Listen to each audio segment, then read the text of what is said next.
వైభోగంగా ఉన్న రాక్షస రాజసభ. సింహాసనంపై గంభీరంగా, అహంకారంతో కూర్చున్న హిరణ్యకశిపుడు. సభలో రాక్షస ప్రముఖులు. దూరం నుండి ఇద్దరు గురువులు చండామార్కులు మధ్య నడుచుకుంటూ వస్తున్న చిన్నారి ప్రహ్లాదుడు. ప్రహ్లాదుడి ముఖంలో దైవిక కళ, ప్రశాంతత. హిరణ్యకశిపుడు ప్రహ్లాదుడిని తన ఒడిలోకి తీసుకున్నాడు. ఒక రాక్షస రాజులో ఉండే కరుకుదనం పక్కన పెట్టి, కొడుకుపై ప్రేమను కురిపిస్తున్నట్టు ముఖ కవళికలు. ప్రహ్లాదుడు వినయంగా తండ్రి వైపు చూస్తున్నాడు. హిరణ్యకశిపుడు, కుమారా, చదువుకున్న వాటిలో శ్రేష్టమైనది ఏదో నాకు చెప్పు అని అడిగాడు. ప్రహ్లాదుడు తండ్రి ఒడిలో నుండి కొంచెం పక్కకు జరిగి, చేతులు జోడించి, కళ్ళు మూసుకుని, పరమేశ్వరుడిని స్మరిస్తున్నట్టుగా ఉన్నాడు. అతని ముఖం భక్తి భావంతో ప్రకాశిస్తోంది. హిరణ్యకశిపుడి ముఖంలో ఆశ్చర్యం, కొద్దిగా అసహనం మొదలవుతోంది. ప్రహ్లాదుడు ఇలా అన్నాడు.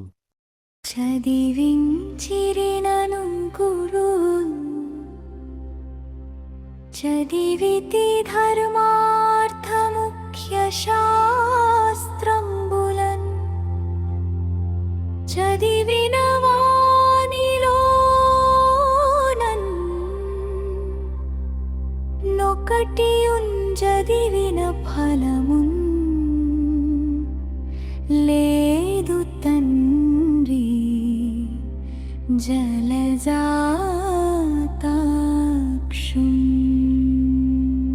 జింతనము సేయు మంగళా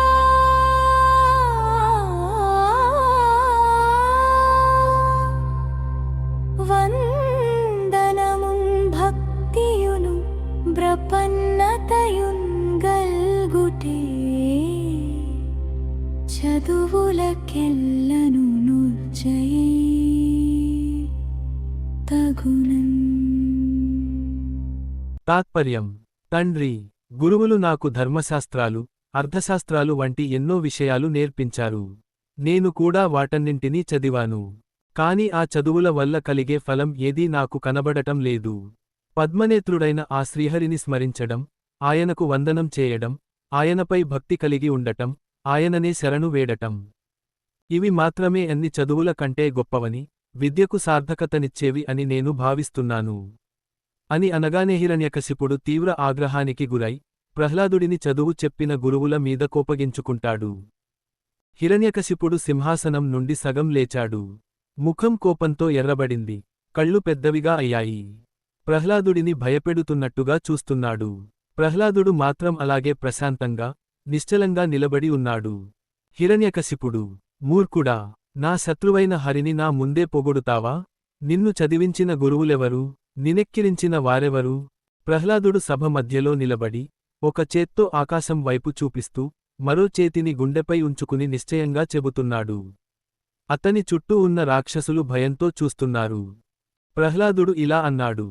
కమలాక్షు నర్చించు కరములు కరములు శ్రీనాథు వర్ణించు జిహ్వ జిహ్వ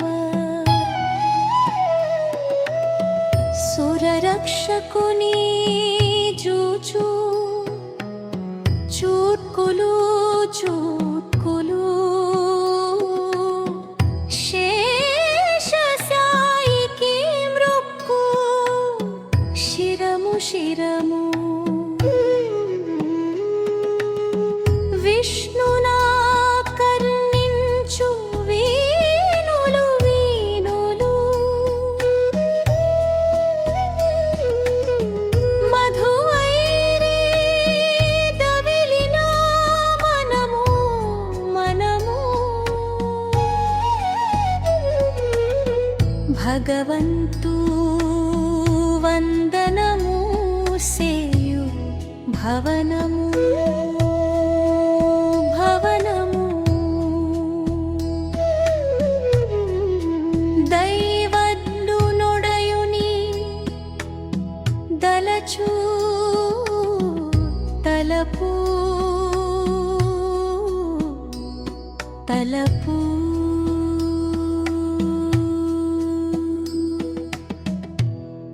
అర్థం: కమలాక్షు నర్చించు కరములు కరములు. కమలాక్షుడైన విష్ణుమూర్తిని సేవించేందుకు, ఆయనను పూజించేందుకు మన చేతులు ఎల్లప్పుడూ కలవాలి. శ్రీనాథు వర్ణించు జిహ్వ. శ్రీనాథుడు, విష్ణువు యొక్క మహిమను, గుణగణాలను, నామస్మరణను చేయడానికి మన నోరు, జిహ్వ ఎల్లప్పుడూ ఉపయోగపడాలి. సురరక్షకుని జూచు చూడ్కులు.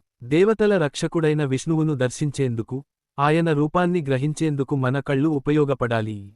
శేషశాయికి మ్రొక్కు శిరము. ఆదిశేషునిపై శయనించే పరమాత్మునికి నమస్కరించడానికి మన తల ఎల్లప్పుడూ వంగాలి. విష్ణు నాకర్ణించు వీనులు. విష్ణుని కథనాలు, పురాణాలు, నామస్మరణ, ఉపదేశాలను వినడానికి మన చెవులు వినయంగా ఉండాలి. మధువైరి దవిలిన మనము. మధుకైటభ రాక్షసులను సంహరించిన మధువైరికి, విష్ణువు, సమర్పించబడిన మన మనస్సు ఎల్లప్పుడూ భక్తిలో నిలవాలి. భగవంతు వందనము సేయు భవనము. భగవంతుని వందనాలు చేయడానికి, ఆయనను స్మరించడానికి మన గృహం, భవనం, పుణ్యక్షేత్రంలా ఉండాలి.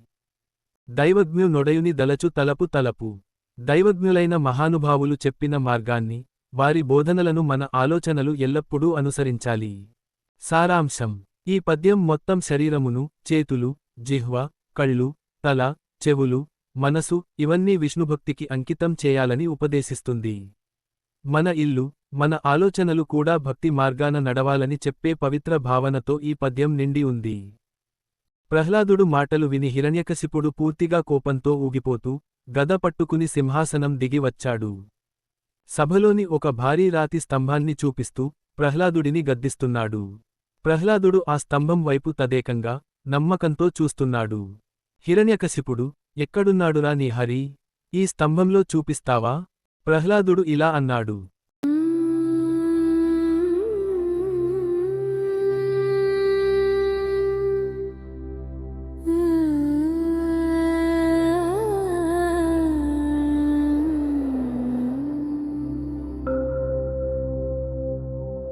ఇందుగలడందులేడని సందేహము వలదు చక్రి సర్వోపగతుం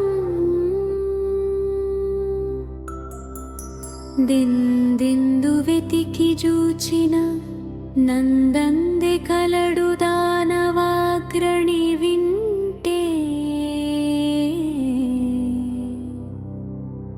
అర్థం: ఇందుగలడందు లేడని సందేహము వలదు. ఇక్కడ ఉన్నాడు, అక్కడ లేడు అని ఎలాంటి సందేహం పెట్టుకోకూడదు. చక్రి సర్వోపగతున్.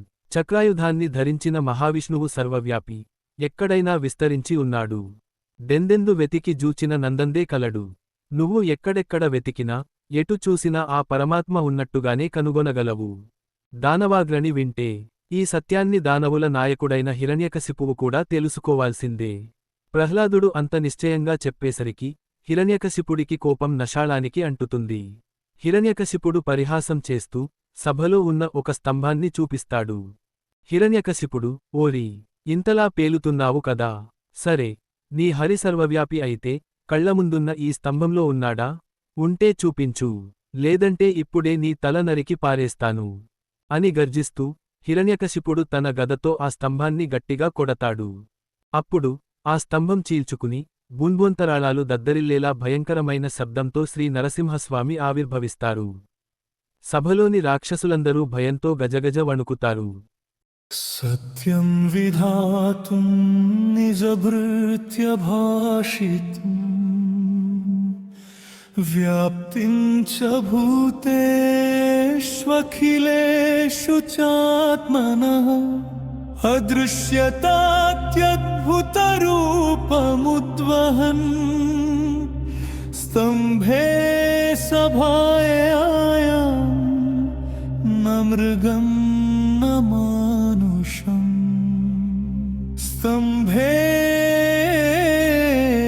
सभायां न मृगं न मानुषम्. భావం: తన భక్తుడైన ప్రహ్లాదుడి మాటలు సత్యం చేయడానికి, తను సర్వవ్యాపి అని నిరూపించడానికి, భగవంతుడు అత్యంత అద్భుతమైన, భయంకరమైన రూపాన్ని ధరించి, ఆ స్తంభం నుండి ఆవిర్భవించాడు. ఆ రూపం పూర్తిగా మృగం కాదు, పూర్తిగా మనిషి కాదు, అది నరసింహ రూపం. ఆ నరసింహ రూపం ఎలా ఉందంటే, హరికి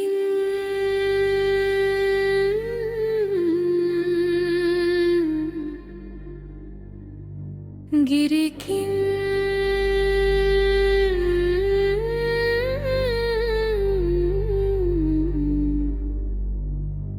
దొరికిన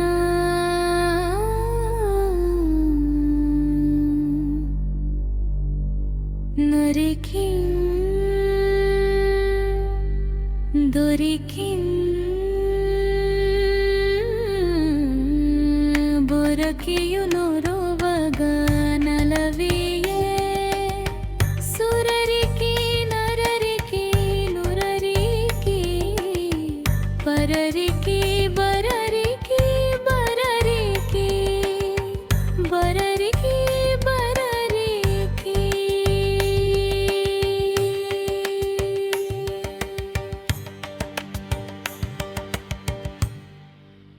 ఆ నరసింహుడి రూపం ఎలాంటిదంటే సింహానికి మనిషికి కొండకు దొరికినట్లుగా ఉండి భయంకరంగా గర్జిస్తూ శత్రువులను చీల్చిచెండాడేలా ఉంది.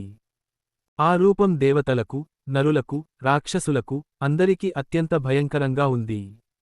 నరసింహస్వామి హిరణ్యకశిపునితో యుద్ధం చేస్తాడు. అతన్ని తన ఓడిలో పడుకోబెట్టుకుని సంధ్యా సమయంలో ద్వారం గుమ్మం మీద తన గోళ్లతో అతని పొట్టను చీల్చి చంపేస్తాడు. తద్వారా హిరణ్యకశిపుడు పొందిన వరాలన్నీ భంగమవుతాయి. హిరణ్యకశిపుని వధించిన తర్వాత నరసింహస్వామి క్రోధం తగ్గదు. ప్రహ్లాదుడు స్వామి పాదాల మీద పడి శాంతింపజేస్తాడు. ఉగ్రం వీరం మహావిష్ణుం జ్వలంతం సర్వతోముఖం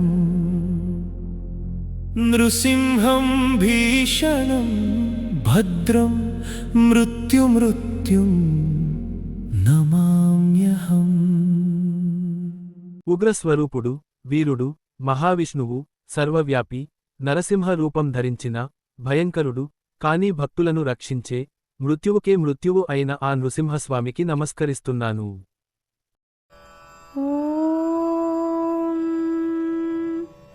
సర్వే భవంతు సుఖినః